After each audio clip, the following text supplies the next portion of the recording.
Big boss show start అయినప్పటి నుంచి నన్ను రెగ్యులర్గా అడిగే చాలా క్వశ్చన్స్లో ఒక 2 క్వశ్చన్స్ చెప్తాను. క్వశ్చన్ నెంబర్ 1, సార్ మా వాళ్ళు ఈ రియాలిటీ షో వచ్చినప్పటి నుంచి సాయంత్రం అయితే చాలా టైం వస్తే చాలు ఎక్కడున్నా సరే ఇంటికి వెళ్ళిపోవాలి, మేము బిగ్ బాస్ షో చూడాలి అంటున్నారు. ఎందుకు అలా అడిక్ట్ అయిపోతున్నారు? రెండోది, అసలు బిగ్ బాస్ షో ఎంటర్టైన్మెంటా, టైం వేస్టా? మరి కమింగ్ టు నెంబర్ 1, ఎందుకు అడిక్ట్ అయిపోతున్నారంటే ఈరోజు మనందరికీ తెలుసు మన ఇంట్లో కంటే పక్కింట్లో విషయాలు తెలుసుకోవడం బాగా ఇంట్రెస్ట్. మరి అలాంటి పక్కింట్లో విషయాల్ని చూపించే విధంగా ఒక షో డిజైన్ చేసి ఈరోజు మన బ్రెయిన్లో డోపమైన్ని రిలీజ్ చేసే విధంగా ఆ షో ఉంటుంది. ఆబ్వియస్గా ఎప్పుడైతే మనం ఆ హ్యాపీ హార్మోన్ డోపమైన్ రిలీజ్ అవుతుందో ఆబ్వియస్గా మనకి కావాలి అని మనం అనుకుంటాం.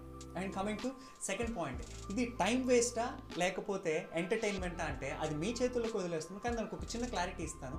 బిగ్ బాస్ షోలో ఎవరైతే పార్టిసిపేట్ చేస్తున్నారో నిజంగా వాళ్ళ మెంటల్ హెల్త్ కావచ్చు, వాళ్ళ ఫిజికల్ హెల్త్ కావచ్చు, అన్నీ కూడా సూపర్గా తయారవుతున్నాయి. ఎందుకు అంటే ఈరోజు ఎవరైనా నో చెప్తే మనం తట్టుకోలేము, ఎవరైనా మన గురించి నెగిటివ్ చెప్తే మనం యాక్సెప్ట్